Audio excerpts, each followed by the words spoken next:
오늘도 우리에게 주신 이 전도라는 귀한 사명을 감당하고자 모인 하나님의 귀한 자녀들입니다. 가르쳐 주시고 또 말씀하여 주시고 오늘 배우고 나눈 것들 통하여서 하나님 아는 자들이 더욱 많아지도록 우리를 사용하시고 인도하여 주시옵소서. 예수님의 이름으로 기도합니다. 아멘. 네, 우리 지금도 분명히 오고 계신 분들이 있으실 것 같아서 말씀을 먼저 보겠습니다. 출애굽기 5장인데요. 무엇으로도 보셔도 됩니다. 출애굽기 5장. 목사님이 오늘 시찰에 가셔가지고, 시찰회가 뭐냐면 노회 안에 또 이제 그 동네별로 이렇게 교회별로 묶어줘요. 그래서 그 시찰회 모임이 있으셔서 부르셨습니다. 출애굽기 5장인데요.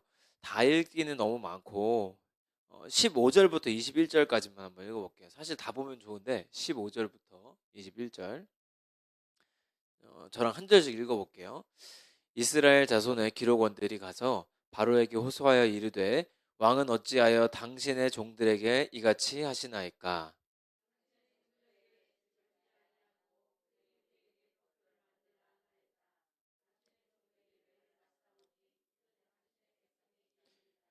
바로가 이르되 너희가 게으르다 게으르다. 그러므로 너희가 이르기를 우리가 가서 여호와께 제사를 드리자 하는도다.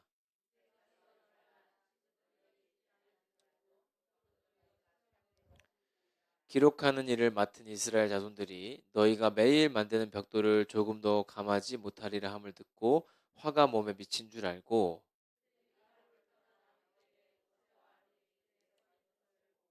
같이 읽을게요.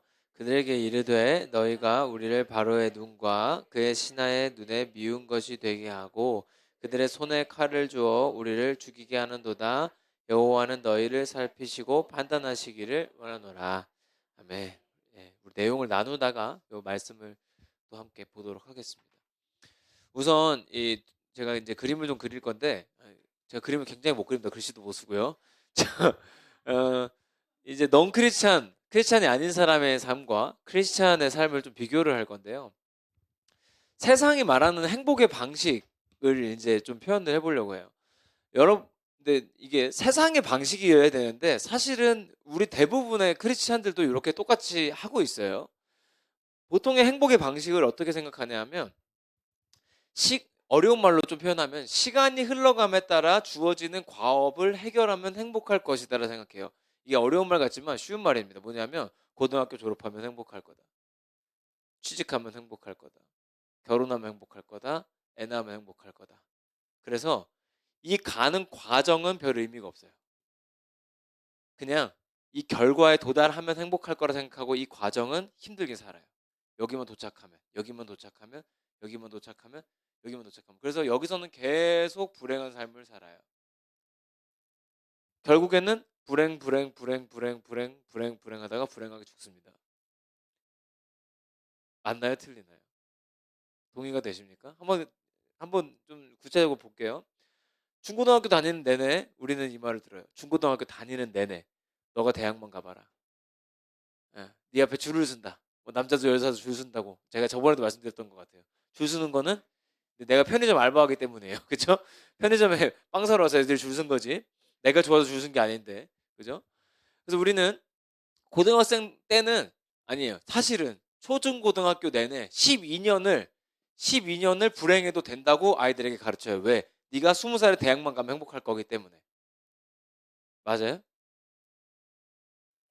그래서 대학교 다니는 4년을 위해서 12년을 불행하게 삽니다. 지금 행복한 거 맞아요? 불행한 거예요. 이게 크리스찬이 똑같은 프로세스를 살기 때문에 문제가 되는 거예요. 똑같은 프로세스를 살아요. 자, 그러면은 대학 가면 진짜 행복해요? 대학 다니는 잠깐 4학년만 돼봐 또 졸업할 때 되면 이미 괴로워요. 사실 3학년 때부터 괴로워요. 취업 어떻게 하지? 자, 힘들게 취업을 해요. 행복해요? 취업과 동시에 퇴사가 꿈이잖아요. 입사와 동시에 퇴사가 꿈인 전 국민이 똑같아요. 모든 꿈이 입사한 사람들은 퇴사가 꿈이에요. 언제 은퇴해야지? 어떻게든 빨리 은퇴하려고 부동산 투자하고 주식하고 뭐 난리 치는 거 아니에요? 어떻게든 빨리 은퇴하려고. 그래서 청년들, 특히 젊은 사람들이 여러 번 방식이랑은 또 달라요. 우리 윗세대는 어떻게 했냐면 일을 악물고 직장을 다녀요. 죽을 때까지는 다녀요. 그리고 정년퇴임을 해요. 그리고서 놀아야지 했는데 뭐 해야 돼요? 손주 봐야 돼요. 이게 현실이에요. 지금 세대는 달라요, 여러분과. 35이든 6이든 회사 그만둡니다. 못하겠다고. 그리고 다시 집으로 들어와서 엄마 밥 먹어요. 그래서 지금 60대 남자 아빠들이 은퇴를 못합니다. 은퇴를 해도 돈 벌러 나가야 돼요. 왜? 자식들이 집에 있어. 자식들이 집에 있어서 돈을 벌어야 돼. 방법이 없어. 제2의 인생을 살고자 했는데 또 돈 벌어야 돼요. 이게 굉장한 악순환이죠. 자, 그러니까 분명히 대학을 가면 행복할 줄 알았는데 아니고요. 취업하면 행복할 줄 알았는데 아니에요. 여기서 이제 제일 최악의 선택이 뭐냐면 회사 다녀도 안 행복하니까 뭘 하냐면 결혼을 해요. 이게 제일 최악의 선택이죠. 왜냐하면 불행한 사람이랑 불행한 사람이 결혼하면 어떻게 될까요? 더 불행해요. 최고 불행해집니다. 최고로 불행해요. 그러니까 불행한 사람과 불행한 사람이 만나서 더 불행해졌는데 이 불행을 해결하려고 어떻게 하냐면 애를 낳아요. 애를 낳으니까 어떻게 될까요? 더더욱 불행해져요. 그러니까 불행한 사람과 불행한 사람이 만나서 더더욱 불행한 아이를 낳아서 더더욱 불행한 가정이 돼요. 어떻게 해요? 그래서 헤어지면 행복할 것이다. 그래서 이혼을 해요. 이혼하면 어떻게 될까요? 해보고 나니 복잡해. 뭐 새로운 남자 여자 만나기도 어렵고 애는 그대로 있고 너무 불행해. 그래서 막 뭐 어떤 프로그램 보면 재결합시키는 프로그램도 있고 TV에 보면 뭐 별 프로가 다 있습니다. 뭐 예를 들어서 그냥 어거지로 살았어. 안 헤어지고 잘 살았어. 잘은 아니고 억지로 살았어.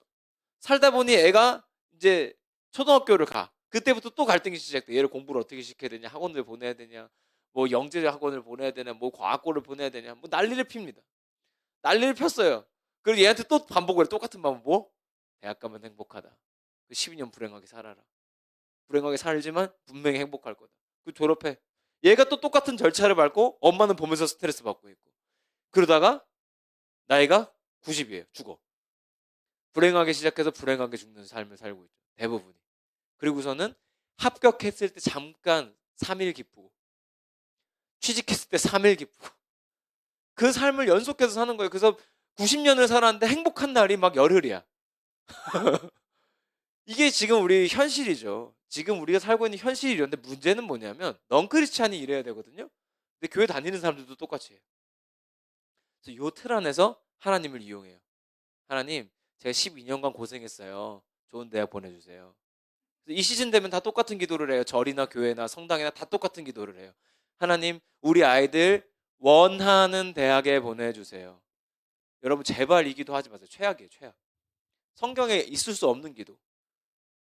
중요한 게 빠졌어요. 하나님이 원하는 대학에 보내주세요가 맞는 거예요.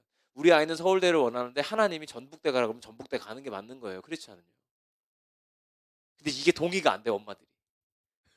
왜냐면 거기만 가면 우리 아이 인생이 막 달라질 것 같거든. 달라질까요? 우리 제가 이제 요즘에 중고등부 부모님들 만나면 꼭 얘기해 주는 게 있어요. 여러분 이 영상이 저는 잘 남겨두세요. 성지가 될 겁니다. 앞으로 10년 안에 대한민국 안에 있는 고등학교가 많이 없어질 겁니다. 고등학교가. 대학은 물론이고 고등학교가 많이 없어질 거예요. 왜냐하면 지금 2009년생, 09년생부터 뭘 하냐면 고교 학점제라는 거래요. 여러분 해당되는 손주 세대도 있을 겁니다. 09년생부터 주양이 09년생이죠. 얘네부터 고교 학점제라는 거래요. 이거를 여러분 기억하시는지 모르겠는데요. 제가 2019년도에 교회에서 저녁에 학원 엄청 길게 1시간 반 동안 얘기했던 날이 있어요. 기억나시는지 모르겠는데 그날 제가 이 얘기를 했어요. 2019년도에 이게 지금 실행이 됩니다. 09년생들부터 100%. 이게 뭐냐면요. 고등학생이 대학생처럼 수업을 듣는다는 거예요. 그래서 수업을 골라 들어요. 시간표를 자기가 짜요. 학교 짜주는 게 아니라 대학생들처럼 수강 신청들을 하고 해요. 그래서 학생마다 다 다른 과목을 들어요. 고등학교 때부터. 자, 그러면은 우리가 흔히 말하는 내신, 학교 시험이 의미가 있나요, 없나요? 별로 없어요. 왜냐하면 다 다른 과목을 듣기 때문에. 자, 내신이 의미가 없다는 거는 수시라는 게 사라진다는 거예요. 수시가 뭐냐면 수능 안 보고 대학 가는 거예요. 그러면은 정시라는 게 확대가 될 거예요. 지금 이미 정부 정책이 이렇게 시행이 되고 있어요. 정시가 확대가 되고 내신의 기능이 사라지면 지금 우리나라에서는 고등학교가 가지는 의미가 아무것도 없어요. 무슨 인성교육, 인품교육 이딴 거 하지도 않기 때문에 공부만 시키는 곳이에요. 어차피 대학 보내는 곳. 그러면 정시를 잘 보려면 학원을 가야 되고 학교를 가야 될까요? 학원을 가야 돼요. 상위권 아이들이 학교를 자퇴할 겁니다. 10년 안에. 상위권. 자, 상위권 아이들이 빠져나가요. 우리말로 모범생 친구들이 사라져요. 그럼 학교는 물이 어떻게 될까요? 물이 흐려지죠. 비행하기 좋은 곳으로 될 거예요. 100%. 비행하고 나쁜 친구 만나고 이 시대 그대로 간다면 마약하고 담배 피고 술 먹는 곳이 될 겁니다. 고등학교 다닐 이유가 없죠. 대안학교가 살 거예요. 우리한테 기회. 진짜예요. 이게 앞으로 이대로 가면, 그러니까 이대로 변함없이 가면 100% 이루어질 일입니다. 100%. 자, 그러면은 요 틀에다가 우리 자녀를 넣어놓고 12년만 버텨 행복해질 거야. 이게 맞는 가르침입니까 지금? 자, 그러면 정답을 살펴볼게요. 정답을 먼저 보고 말씀으로 한번 풀어드리면, 정답은 뭐냐면, 자, 크리스천도 대학 갑니까 안 갑니까? 가요. 이 똑같아요. 취직하고 결혼하고 아기 낳고 하는 프로세스를 똑같이 겪어요. 근데 이 과정을 행복하게 합니다. 어떻게? 하나님과 함께. 이걸 동행한다라고 그러죠, 우리가. 하나님과 동행하는 12년은 행복합니다. 왜? 우리는 이 결과 때문에 행복한 게 아니라 이 과정에 하나님과 함께한 것으로 행복하기 때문에. 이게 동의가 되셔야 돼요. 이게 안 되니까 이렇게 해서 불행하게 사는 거예요. 이게 안 되니까 걱정하고 근심하고 염려하고 좌절하고 실패하고 포기하고. 나쁜 거는 이것 때문에 다 하는 거예요, 사실은. 근데 잠깐 아까도 말씀드렸지만 크리스찬의 모든 기도가 여기에 가 있다면 똑같이 하고 있는 거예요. 오늘 전도되잖아요. 왜 전도가 안 될까요? 우리가 이걸 똑같이 하면 전도가 안 되는 거예요. 설득이 안 되거든요. 예수 믿으면 복 받아. 복이 뭔데? 자녀가 좋은 대학을 가. 안 가던데? 좋은 대학은요, 공부 잘하는 애가 가는 거예요. 예.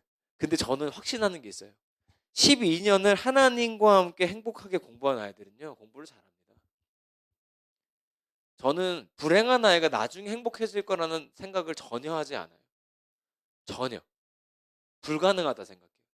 제가 그 중고등부 하면서 아이들 표정을 저는 계속 보잖아요. 근데 아이들 표정이 나날이 안 좋아지는 애들이 있어요. 그래서 뒤를 좀 파보면 뻔해요. 하루 종일 학원 가 있고 하루 종일 불행하게 살아요. 저는 얘가 대학 간다고 행복해질 거라고 절대 생각하지 않습니다. 제가 중고등부 사역만 14년을 했어요. 제가 청소년 캠프를 포함해서 만난 청소년 따지면 한 10만 명은 될 겁니다. 저는 지금 불행한 애가 나중에 행복한 걸 본 적이 단 한 번도 없어요. 오히려 지금 좀 실력이 떨어지는데 행복한 아이가 30대쯤 돼서 행복하게 살아요. 그 이제 저는 제가 2009년도에 처음 사역을 시작할 때 만난 아이들이 저희 와이프보다 나이가 많아요. 제가 지금 생각해보면 참 놀라운 일이죠. 저희 와이프보다 나이가 많은 애들을 제가 처음에 가르쳤어요.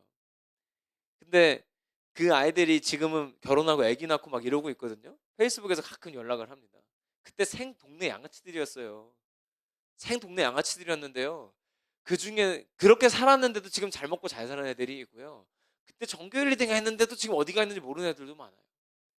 그러니까 이게 뭐냐면 행복을 나중으로 미루는 게 세상의 방식이고요. 하나님과 동행하는 지금도 행복한 게 하나님 나라 방식이에요. 할렐루야. 이걸 우리는 복음이라고 부릅니다. 그러니까 복음을 들은 사람은요, 나중에 행복해지는 게 아니라 지금 당장 변해요. 저는 설교 준비하고 성경을 해석하고 할 때 항상 중심적으로 생각하는 게, 그래서 오늘 나에게는 어떤 도움이 되는가거든요. 미래에 나 말고, 나중에 죽어서 천국 간대 말고요. 그건 당연한 거고, 오늘 당장. 그럼 만약에 이게 진짜 동의가 되고 이게 현실적으로 그 사람에게 적용이 된다면 전도가 될까요, 안 될까요? 됩니다. 제가 깜짝 놀란 게, 저는 그걸 너무 신경을 안 쓰긴 하는데 기관장 보고 올라간 거 보니까 이번 달에만 중고등부 새로운 애가 9명이에요. 다 전도된 애들이에요. 부모가 교회 안 다녀요. 근데 진짜 신기한 거 말씀드릴까요? 부모가 교회 안 다니는 애들이 전도가 더 잘 돼요. 부모님이 교회를 다닐수록 전도가 안 돼요. 어디에 문제가 있는 거예요? 지금 어디에 문제가 있는 거예요? 아이들한테 복음이 안 들어간다니까요. 부모님이 교회를 다닐수록. 제가 현장에서 겪는 거잖아요. 안 믿어져. 근데 교회 안 다니는 애들은요, 한 번 다녀본 적 없고 부모님 안 다니는 애들은요, 오히려 부모님이 적극적이고요, 오히려 제 편이에요. 협조를 하시고요. 어쩜 이렇게 아무 대가 없이 우리를 위해, 아이를 위해서 이렇게 해주시는지. 왜? 학원이든 어디든 돈 안 내면 해주는 데가 없잖아요. 근데 우리는 심지어 수련회 가는데 회비도 안 받고요. 헌금 꼴랑 뭐 1,000원 이전을 하는데 제가 부모님이랑 소통하고 연락하고 "우리 아이가 이렇습니다." 이거 너무 고마워하는 거예요 오히려. 교회 다니는 엄마들은 '저렇게 하면 목사한테 뭐가 떨어지나 보다.' 오히려. 진짜예요. 근데 오히려 그 부모님들의 사고를 여기에서 여기로 끌고 오는 게 더 쉽더라고요. 왜? 안 믿는 엄마들이 오히려 경험이 많아. 주변에 있는 그 이상한 엄마들이랑 얘기를 하잖아요. 그러니까 우리 아이 실력으로 행복해질 수 있는 방법이 없다는 걸 고3 돼서 깨달아요. 너무 늦었죠. 이미 11년을 불행하게 살았어요. 이미 우리 아이가. 사실은 심한 아이들은 뭐 영어 유치원 다니고 하면서 그때부터 지금까지 불행하게 살았어요. 근데 우리가 예수를 진짜 잘 가르치고 만나면요. 우리 아이가 우리 자녀들이 혹은 우리가 전도할 대상이 어떤 단계에 있더라도 현재 상태에서 행복해질 수 있는 방법을 가르칠 수 있다는 거예요. 이해가 되시기를 바라요. 이게 어려운 말 같지만 쉬운 말이에요. 방법은요. 보세요. 아기를 낳았어요. 아기를 키우는 엄마가 있어요. 너무 힘들어서 도와주고 싶어요. 어떻게 도와줘야 될까요? 아기를 봐주면 돼요. 한두 번 봐주면 뭐 그때뿐이잖아요. 이 엄마가 계속 행복하게 키울 수 있게 해주는 방법이 뭘까요? 그 힘든 육아를 하나님과 함께하게 만들어주는 거예요. 이게 저는 전도라고 생각해요. 그 힘든 직장 생활을 하나님과 함께하게 해주는 거예요. 그럼 하나님과 함께 육아하고 하나님과 함께 직장 생활하는 건 뭘까요? 가서 막 직장에서 내내 일 안 하고 기도만 하는 겁니까? 애기 밥 안 주고 기도만 하는 거예요? 그게 아니에요. 하나님과 함께 한다는 건 뭐냐면 회사에도 하나님이 계셔야 돼요. 육아하는 현장에도 하나님이 계시게 하는 거예요. 이게 우리가 전해야 되는 복음의 이제 현실이에요. 복음 현실에 드러나는 거.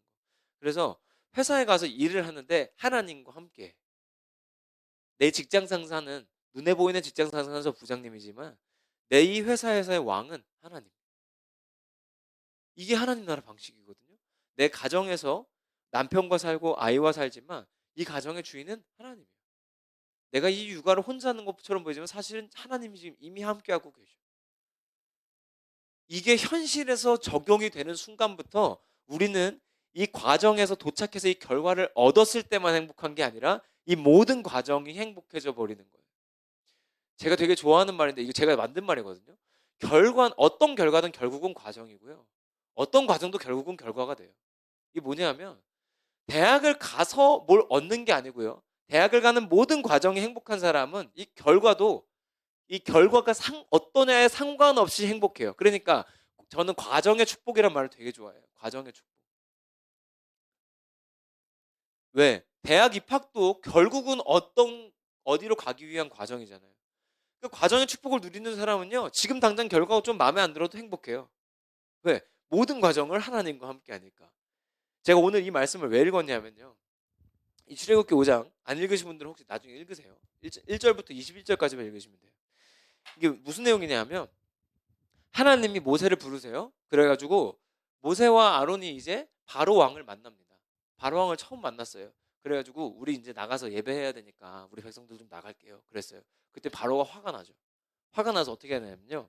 그 이스라엘 사람들이 하는 노동 중에 하나가 벽돌을 만드는 거였어요. 근데 재료를 안 줍니다. 재료를 안 주고 벽돌을 만들라고 해요. 그러니까 벽돌을 만들려면 뭐 줘야 될 거 아니에요. 근데 재료는 주지 마라. 근데 벽돌을 만들라고 해라. 라고 합니다. 그 이스라엘 사람들이 영문도 모르고 노동을 하다가 계속 혼나는 거예요. 왜 못 만들어내냐? 아니 재료를 주세요. 재료 안 줄 건데? 알아서 만들어. 그래서 막 재료를 힘들게 구해가지고 이걸 만들어요. 벽돌을. 그리고 나니까 화가 나는 거예요.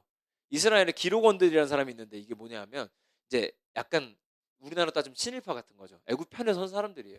근데 이 사람들이 왜 이렇게 하냐고 우리한테 왜 이렇게 하냐고 왕한테 가서 물어봐요. 우리가 뭘 그렇게 잘못했습니까? 그때 니네가 게으르다. 한가해서 나가서 예배하겠다 하지 않냐. 한가하니까 내가 일을 넣어준 거야. 라고 하니까요. 이 사람들이 뭐라고 하냐면 당신의 종에게 왜 그렇게 하십니까? 하면서 애굽의 종임을 자기들 입으로 시인합니다. 종살이 하는 거죠. 그리고 나서 아씨 어떡하지? 나와서 생각해 보니까 화가 나는 거예요. 그 얘기한 사람이 누구예요? 모세랑 아론이에요. 모세랑 아론은 뭐 하는 거냐면요. 지금 노예 상황에 있는 사람들을 하나님 나라 백성으로 다시 자리를 회복시키는 일을 하고 있는 거예요.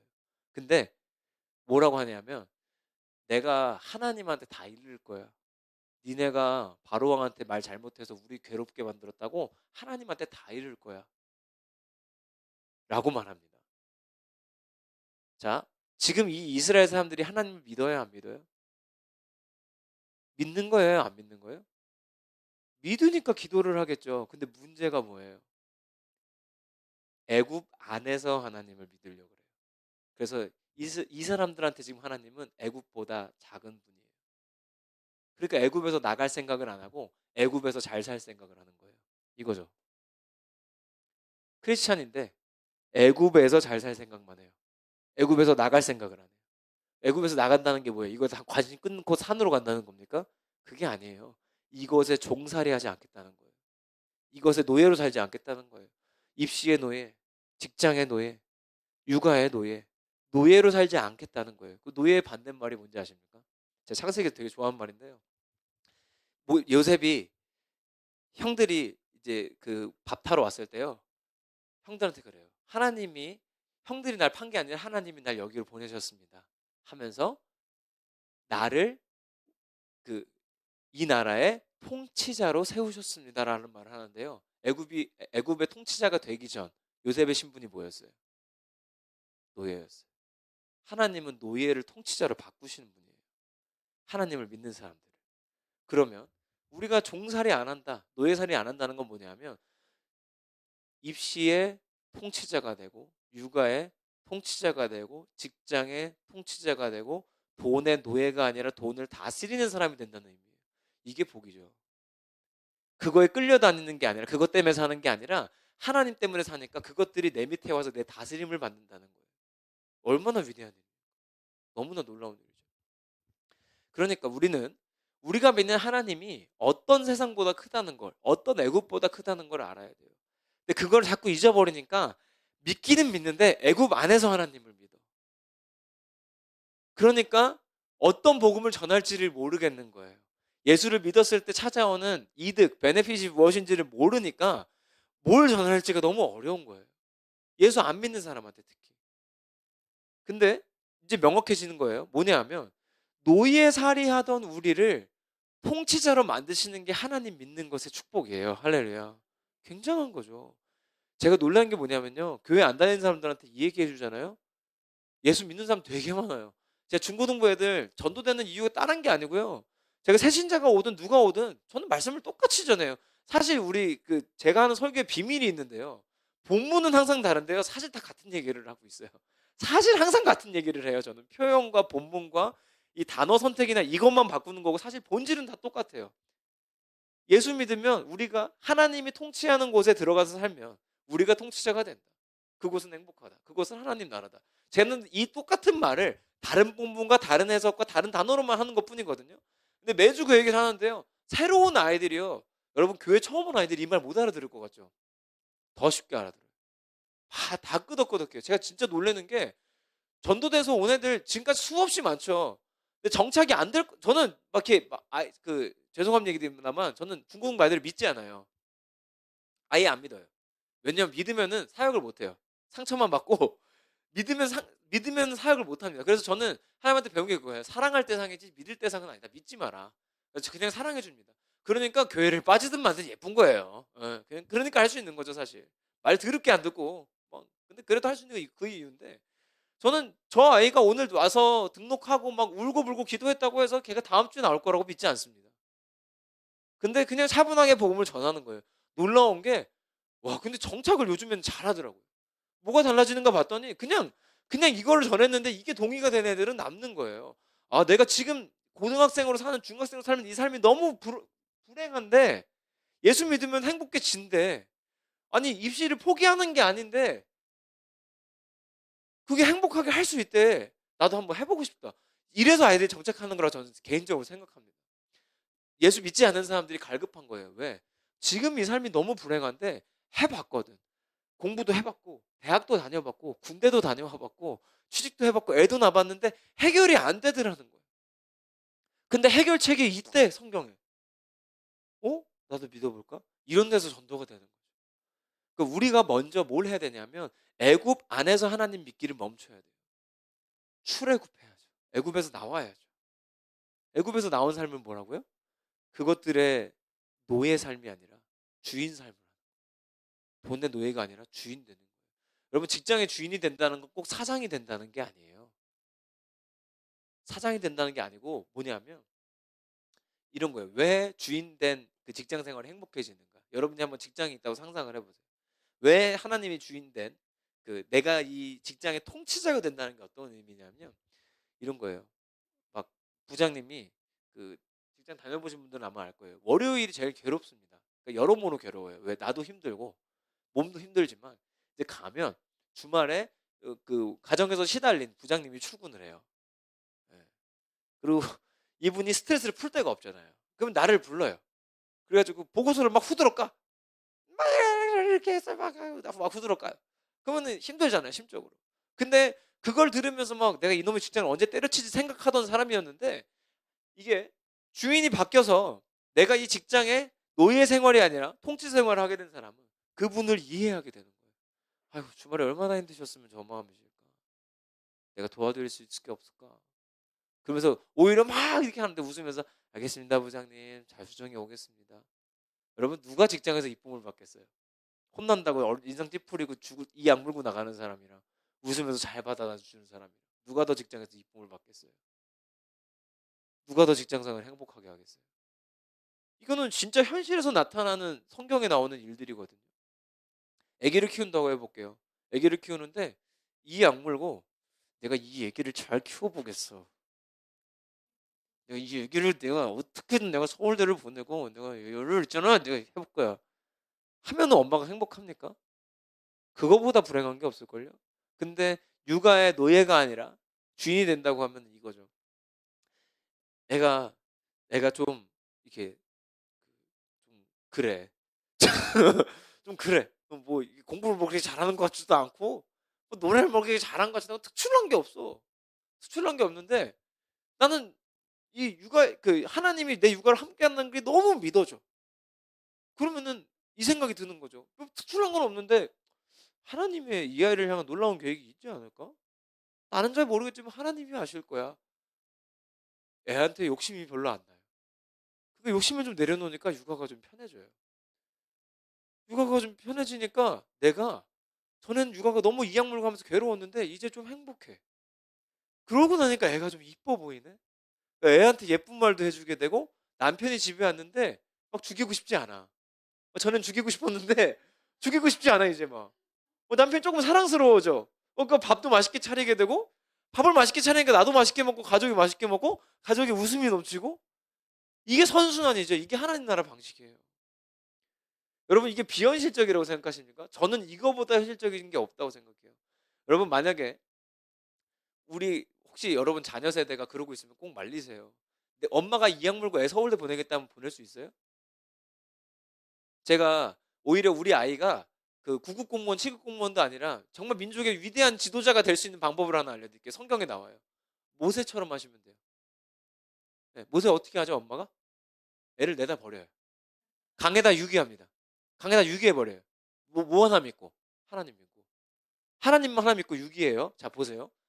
모세 엄마가 이를 악물어요. 내가 이 아이를 어떻게든 민족의 지도자로 만들 거야 내가.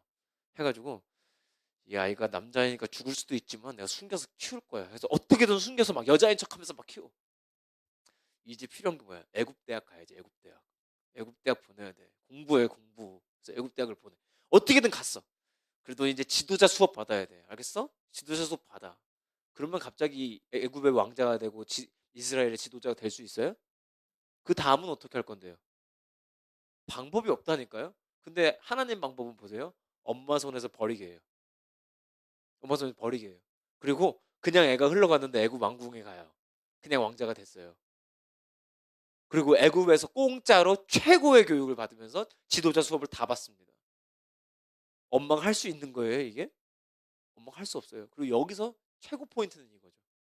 그 와중에 보모로 엄마가 고용이 돼요. 그래서 지 아들 젖을 먹이면서 월급을 받아요. 국가 공무원인데 내 아들 키우는 게 일이에요. 이거보다 좋은 상황이 어디 있어요? 하나님은 이런 분이라니까요. 내가 좀 내려놓으면 하나님 방법으로 더 편하고 더 좋은 길도 열어주시고 더 위대한 길로 가게 하시는데, 우리는 야, 너 초등학생이지. 너 지금부터 7급 공무원 준비해. 너 인생은 그게 다야. 네 한계는 그거야. 이렇게 키우는 거예요. 얘는 대통령도 하고 장차관도 할 수 있는 애예요. 뭐든지 할 수 있는 아이예요. 하나님 앞에 내어만 두면. 근데 우리는 그거 다 집어치우고 너는 우체국 집배원이야. 그거 해. 이거 엄마가 정해놓고 엄마 틀에서 키우는 거예요. 애국대학 가. 어떻게든 가라고. 지도자 수업 어떻게든 받으라고 막. 얼마나 힘들게 사는 거예요. 엄마도 애도. 너무 불행하잖아요. 근데 하나님 앞에 좀 내어놓으면 나일강에 애가 어떻게 흘러가든 말든 엄마가 할 수 있는 게 없다니까? 하나님 좀 도와주세요. 쟤 좀 어떻게 좀 해주세요. 이거밖에 할 게 없어요. 그러니까 애도 그냥 누워서 그냥 흘러가는 거야. 그냥 흘러갔는데 가다 보니까 이스라엘 지도자네. 이게 다 아니에요? 성경의 방식은 아주 간단해요. 하나님이 원하는 건 이거죠. 엄마는 보모예요. 그러면 모세의 부모는 누구예요, 지금? 하나님이에요. 하나님이 원하는 건 이거예요. 하나님이 부모가 되고 이 땅에 우리는 청지기, 보모, 맡은 사람이에요. 하나님의 자녀를 맡아서 그냥 키우는 사람이에요. 그러니까 하나님이 하시도록 잘 도우실 수 있도록 돕는 게 우리가 할 일이 되는 거죠. 그러니까 육아하는 엄마들을 전도한다. 이런 메시지를 어느 종교에서 어느 책에서 전할 수 있어요? 아무 데서도 못 나온다니까. 이건 성경에서만 할 수 있는 얘기예요. 이걸 저는 진리라고 믿는 겁니다. 우리 삶을 바꾸고 인생을 다르게 만드는 진리. 그러니까 우리가요, 여러분 믿는 게요, 대단한 거예요. 인생이 바뀐다는 게 그냥 하나님 잘 믿게 되고 교회 안 빠지다가 안 빠지던 사람이 안 빠지게 되었다, 이 수준에서 끝나는 게 아니라 삶이 송두리째 달라진다니까요. 진짜로. 우리 가정이 완전히 뒤바뀌는 일이에요, 이거는. 바울이 다메섹에서 예수님 만나고 새로운 삶을 살게 된 게 남 얘기가 아니에요. 우리 얘기인 거죠. 이렇게 되면. 그러니까 보세요. 상황은 별다르지 않아요. 직장 생활, 학교 생활, 뭐 애 키우는 거, 뭐 다 똑같아요. 다 똑같은데 이 모든 과정에 하나님이 들어오시니까 완전히 달라지는 거예요. 이게 복음이죠. 저는 여러분들이 이 복음이 얼마나 큰 무기인지 알고 좀 당당하게 전하시게 되셨으면 좋겠어요. 네, 그래서 우리가 어, 이것만 하고 마무리할게요. 전도할 때 주의할 게 있습니다. 저는 어떤 전도 방식이든 다 존중받아야 되고 다 필요하다고 생각하고 다 중요하다고 생각해요. 근데 우리가 놓쳐서는 안 되는 게 있습니다. 우리는 전도할 때 전도지를 나눠주기 위해서 나가는 게 아니에요. 그렇죠? 이 사람이 예수 믿기 위해서 나가서 전도지를 뿌리는 거죠. 근데 어, 저도 사실 여러분만큼은 아니지만 중고등부 사역 초창기 할 때, 그리고 여기 동탄 와서도요, 애들이 없으니까 평일에 맨날 학교 앞에 가서 혼자 나가서 전도하고 그랬어요. 지금은 저희 아이들이 전도하게 하지만 맨날 학교 앞에서 전도하고 그랬어요. 근데 가서 이렇게 하다 보면 무슨 문제가 생기면 아까처럼 내가 예수를 전하기 위해 여기 나온 게 아니라 그냥 전도라는 행동을 하기 위해 나와 있는 경우들이 생기더라고요. 나도 모르게. 그래서 이런 중요한 것들은 다 내버려두고 그냥 예수 믿으세요. 이렇게만 하다가 보면 오히려 상대방을 불편하게 하는 일들이 생겨버리는 거예요. 그러면 상대는 불편함을 통해서 예수를 믿기는 참 어렵다고 생각해요, 저는. 그러니까 우리가 전도 나가서도 쉽게 말하면 배려죠. 상대방을 향한 배려, 그 다음에 그 현장에 있는 사람들을 향한 배려, 이런 것들이 분명히 동반이 돼야 됩니다. 그리고 여러분이 하는 모든 행동이 다 전도지라는 걸 아셔야 돼요. 심지어 그 사람이 여러분의 전도지를 받아가지 않았어도 그 사람이 전도될 수 있어요. 우리는 이걸 다 뿌리는 게 목적이 아니니까. 그러니까 우리가 가진 이 복음의 능력이 얼마나 위대한지만 깨달으면요, 여러분이 오늘 나가서 어떤 곳에 가서 어떻게 하셔도 너무 힘줄 필요가 없다는 거예요. 그냥 힘 빼고 툭툭 하셔도 됩니다. 힘 빼고 툭툭 하셔도 되고, 그리고 나서 이 예수님이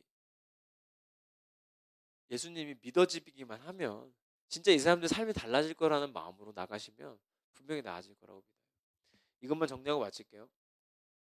제가 숱하게 설명하는 건데요. 복음이 무엇입니까? 이때까지 했는데. 음.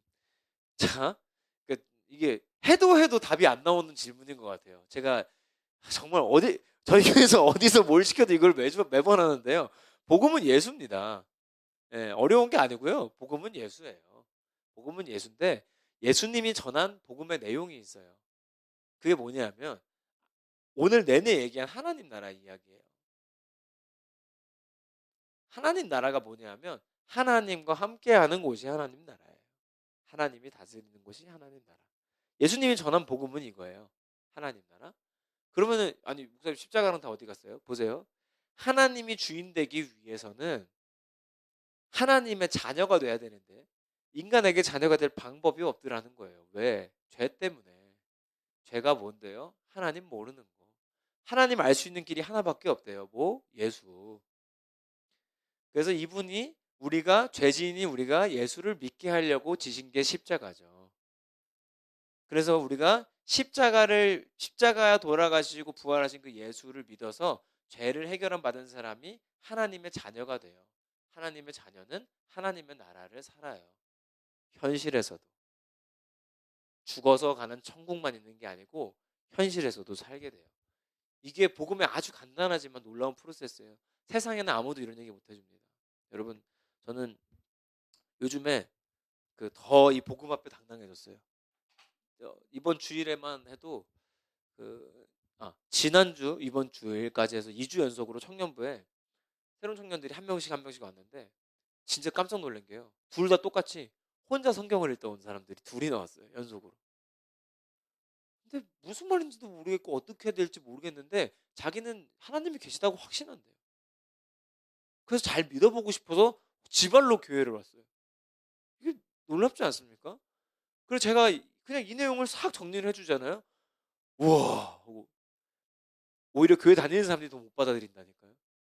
야, 일상생활은 크게 안 달라지던데 안 해봤으니까. 여러분 오늘부터 여러분 가정에서 한번 실천해 보세요. 오늘 우리 가정의 주인은 하나님이다. 이 집안일도 하나님과 함께한다. 달라질 수 있습니다. 그게 되면 저는 여러분 가정에도 전도 대상이 있는 분들도 있잖아요.